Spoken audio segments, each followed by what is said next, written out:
Welcome to the Essential Skills for Humaning podcast, where we explore the fundamental abilities and insights that make us better humans. Here's your host, Christina Eanes. Hello, everyone. I'm Christina Eanes. Thank you for joining us with this week's episode of Essential Skills for Humaning. For today's topic, which I find fascinating, it's about navigating shitstorms.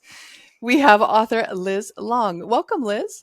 Thanks, Christina. I'm really happy to be here. Oh, well, now, can you share a little bit about your background with our listeners and viewers before we jump into conversation? Yeah, sure. Thank you. I never had it on my bucket list to write a book. Life just unfolded that way. I had some childhood trauma, as the majority of us have in our lives, and for me, things caught up, and I was spiraling in a depression in 2020, and I impulsively checked myself into a private recovery center for depression and stayed there for a couple of months. And when I came out, I spent the first 4 or 5 months integrating back into my real world and decided I wanted to share my journey and the things that worked for me in the hopes that I would inspire and help other people struggling, not necessarily with depression or anxiety. I think a lot of my readers just may be wondering, is this all there is? You know? Yeah. Yeah. Well, I love that. Let's jump in. So I know obviously we want people to read the book. Yes. And by the way, folks, it's Navigating Shitstorms, How to Find Your True Path When Life Gets Rough. And we'll share a little bit more about how to get that later. But in your book, I love the metaphors or analogies or whatever there are, similes, whatever those words are, of, going from victim town to Freedomville. Yes. So where do we start this conversation? Because there's so much that we could cover. There's a lot to unpack. Yes. One of the things that the metaphors or whatever, and I don't even know what truly the right term for it is, but my hopes in presenting the information in that way is a couple of things. I think that the places in Victim Town will spark a new awareness for people to recognize where they are and the loop that they're on with the dialogue in their own head. And nobody can facilitate change or improvement or get better or learn lessons until we first understand where we really are. So that's one of the things that naming those places does for the world. The other thing is that it destigmatizes some mental health concepts, and it makes it a little easier to open conversations either about how we're doing, and also to support other people in our world that we love. We can ask questions in a way that makes conversation a lot less vulnerable. So some of the places in Victim Town, this fictitious world that I've created that describes how the voices in our head sound, are the Control Factory, where I lived most of my life. Some of the other places are the Guilt and Shame Cafe, the Denial Trails, the Anger Gas Station, the Sorrow Swampland. Yeah. I love that. Yeah. And it's interesting. So I also love how you mentioned, so it's okay to be in Victim Town, from time to time, and to not judge ourselves, but we notice it. Right. And then we move on. Like, I love personally the Denial Trails. Oh yeah. That one's one of my favorites. A lot of miles on those trails, Christina, let me tell you. I mean, Victim Town is where we go when we're not quite ready to face the pain. And a certain amount of time there is inevitable. It's the human experience.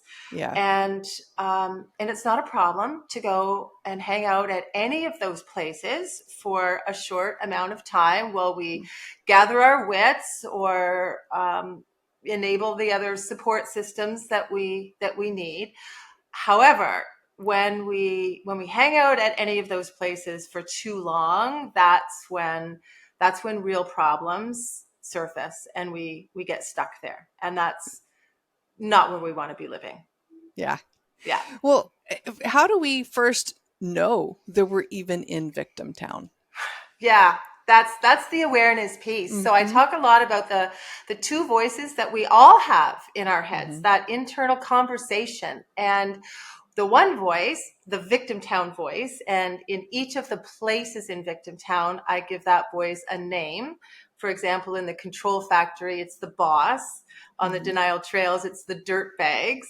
Mm-hmm. That's the voice that the mission is to keep us afraid. Mm-hmm. That's the voice that stops us from being who we truly are. It's the voice that makes us feel really shitty. Mm-hmm. And we all have another voice. I call it our heart voice. Mm-hmm. And other people have named it different things. And you don't have to call it your heart voice. You can call it whatever you want. My point is that it's the other voice that we were all born with. And that's the voice that is founded in love. And that's the voice that intuitively knows, and uniquely for all of us, no two hearts are the same, no two heart voices will have the same messaging. But it's what's truly our path, and what will bring us the peace, love, freedom, and joy that we all yearn for. Yeah, I love that. So I'm hearing fear or some sort of negative emotion could be an indication that we are in victim town. We need to look a little further. Yes. Yes. And we can feel it in our body. You know, it's not just our emotions that will tell us what voice we're listening to or that we're hanging out in victim town. You know, we feel it also with an upset stomach or a headache or just an uneasiness that it doesn't, whatever we're doing just doesn't feel right. Yeah. Now, speaking from someone who's been very deep into the wilderness on the trails of denial, how can you like someone just suggestions for, someone is so deep, everything's fine. It's fine. I'm not feeling negative. And then all of a sudden, like, I don't know, a major medical issue happens, or all of a sudden there's like, boom, how do we stop before we get to that point? Any suggestions? It's a learning process, Christina, and we all have to find our own way. So the paths out of victim town to Freedomville, those routes and destination, and the way we get there is a little bit different for all of us. Yeah. And in my book, I share the things that worked for me. And I think if we embrace an attitude of curiosity to try out different modalities, and there are more being added every day. I mean, there are so many different things available for people that are struggling, from hypnotherapy to psychotherapy to meditation and nature therapy, art therapy. And I mean, there's so many different things to try. And we all have to find our own path, but there are definitely things. So I talk in my book about the heart voice power plan. When we can take proactive steps to strengthen our heart voice and learn ways to listen to that voice more than the shitty voice in our head. And lastly, find the courage to act on that voice's recommendation, we can live a life spending more time in Freedomville than in victim town. Yeah.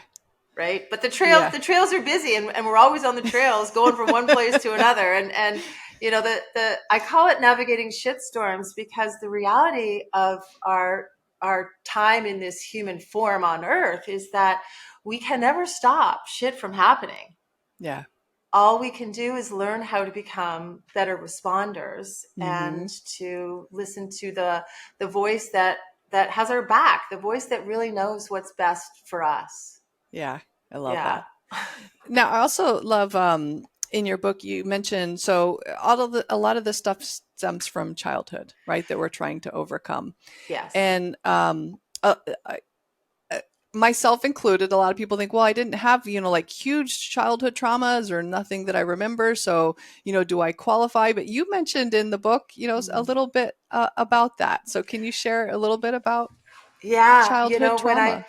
So in a nutshell, my childhood was about a close family member. She technically was my aunt, but we were raised more like sisters because of the age difference. And when I was 6 years old, she disappeared. She vanished from University of Western Ontario. It was 1968. And for 5 years, we didn't know if she was alive or dead. And it was the not knowing for 5 years that really threw everybody into a shitstorm. And my mom, absolutely. Yeah, my mom became the head liaison with the police and private investigators and psychics and all the other reaching out we did to try and find answers. And so I was in the middle of that chaos and shitstorm. And then, I always knew I was collateral damage. I didn't think much about it. I didn't make the connection between that and how I was suffering and the challenges I had as an adult. And when I came out of the place, I did a lot of research about childhood trauma. And the thing that surprised me the most was that the thing that had the most bearing on how we survive or how we ended up as adults was not the severity of what happened to us as kids. It was how, as a child, we responded to it and the stories that we made up in our head about what it all meant. And so whatever happened in our childhood, it didn't have to be anything really severe. It could have been something that, and let me just preface this too, because this is just a judgment, and the judgment about what is severe and what is not severe is just a judgment, and it's completely irrelevant. Because something for one child might have been really traumatic and difficult to process, whereas other children might have been resilient to whatever that was. So it's a very unique experience. And when we take the judgment away, it's more about how we responded and the meanings we made up and the beliefs that we adopted and then the coping mechanisms that we added on. That's what's indicative as to how we fared as an adult, not what actually happened. Yeah. Oh, I appreciate that you say that, because I know there's people out there putting judging voices on themselves. Right? I didn't have this huge childhood trauma. I don't understand why Yeah. I feel unloved, or whatever the, the three main themes are, right? Yeah. Well, that's a voice we all fight. And that's a voice that was in my head when I was on my way to checking myself into the place. My voice said, you shouldn't be going there. The people there are going to have real problems, right? And I was saying my problems weren't bad enough, Yeah. That's everybody. Those darn has voices. That, right? Yeah. Yes. Well, and then I almost, in Victim Town, there's a Meditation Meadow and Epiphany Hospital. I love these location stuff, by the way. I almost saw those as kind of like a transition to coming more towards Freedomville.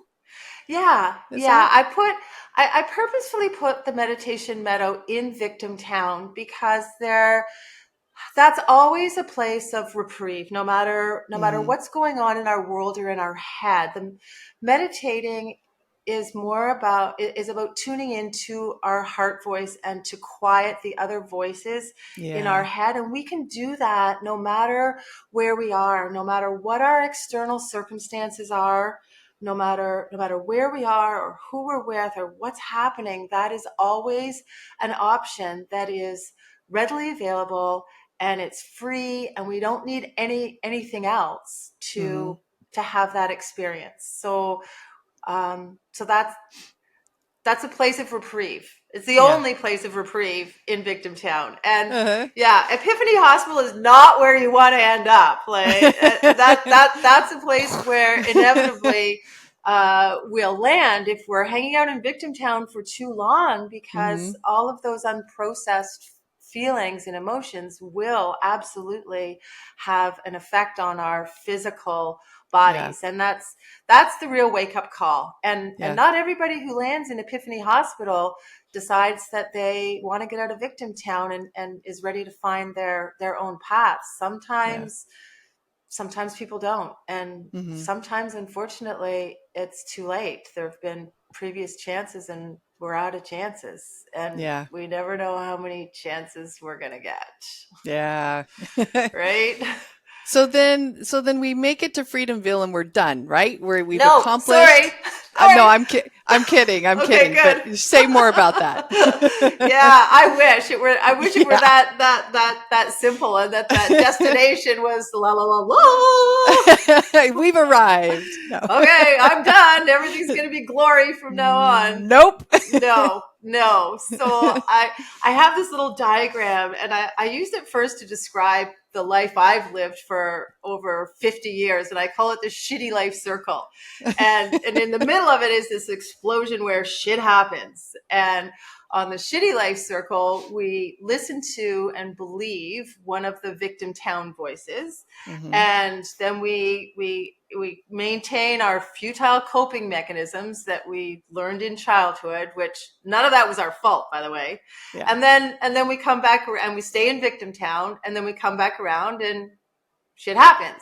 But there's another circle that I call the hearty life circle, where after shit happens, we choose to listen to the heart voice response to whatever has happened and adopt healthy coping mechanisms as our response. And then that guides us to Freedomville. But then we come around again. That's also a circle. And we also we land back on the shit happens explosion. Yes. So it's a choice, and that choice takes intention, and that choice takes practice, because our brains are wired. The neural pathways exist to adopt the easiest, shortest route as our response, and that's the one that we're used to, the familiar one. And oftentimes, if we're hanging out in Victim Town, that's listening to the shitty voice in our head.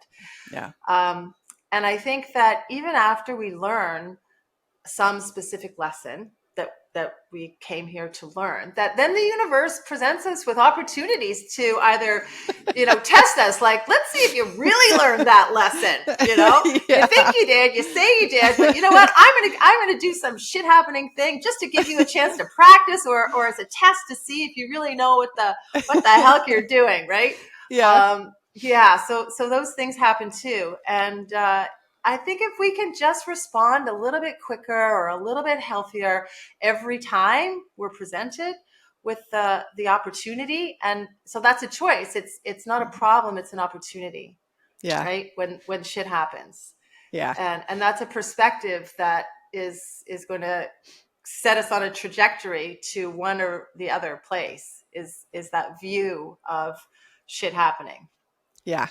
And how we respond. I love it. And developing those healthy coping mechanisms. Well, and I also love, and you've mentioned that in our conversation so far too, that everyone goes through this. Yeah. So I love that in the towards the end, you mentioned about forgiveness. Can you say a little bit more about that? Yeah, it's a tough one. It can be a tough one. And again, it's a choice, and it's something that we don't do for the benefit of whomever else. Yeah. It's entirely for our best interest. And I think the thing that, I'm speaking for myself, but I also think it holds true for others. It's harder to forgive ourselves oftentimes than it is to offer that grace to other people. Yeah. Yeah. Ooh, yeah. So, and it's, I think one of the things that is a requirement of getting out of Victim Town and spending more time in Freedomville is the learning to love ourselves. Mm-hmm. And that absolutely, I don't think anybody's exempt. That requires forgiveness. Yeah. You know? Yes. I know we've covered a lot in our time together, our short time together. And I know people are going to want to dive deeper because this is just awesome stuff. So can you share a little bit about how people can get the book, learn more about you, websites, any of that? Thanks, Christina. So the book's available on all the places: Amazon, Audible, Kindle, Barnes and Noble stores can, if they don't stock it, can order it in Canada, Indigo, and all the indie bookstores. If you'd like to stay in touch, you can sign up for my newsletter. I call it a newsletter. I don't know what it is, and it's random emails. It's to know what's happening in my world. Sometimes, they might get a couple in a month. Sometimes a few months go by and I said nothing. But my website is lizlongwrites.com. Awesome. Oh, well, I will make sure and put that in the episode description as well. Thanks. And social media is navigating shitstorms. And love it. Yeah. The book title is grabbing a lot of attention. I think it resonates with most people. Yes. Yes. Oh, I love it. Okay, what is your final piece of advice? So I think my final piece of advice is for people to be gentle with themselves and know that they're not alone, that we all have these voices in our head that make us afraid and play small, and just be you, do your best. And look forward to, I'm going to release in the next coming months a companion guidebook for navigating shitstorms that is not a prescriptive, this is what you need to do to get out of victim town, because we all have to find our own way, but more of a guide to help people reflect and apply the concepts from the book to their own childhood and their own life and their own circumstances. Oh, yeah. Well, thank you for taking the time with us today. And thank you for writing this book. I know a lot of people are going to want to read it. Oh, thanks so much, Christina. Yes. It's my hope it will help a lot of people. Oh. Thank you for tuning in to the Essential Skills for Humaning podcast. We hope you've gained valuable insights to enhance your journey as a human being. Remember, practice makes progress. Keep honing those essential skills, and until next time, keep being the best version of yourself. For more resources, visit eanestraining.com.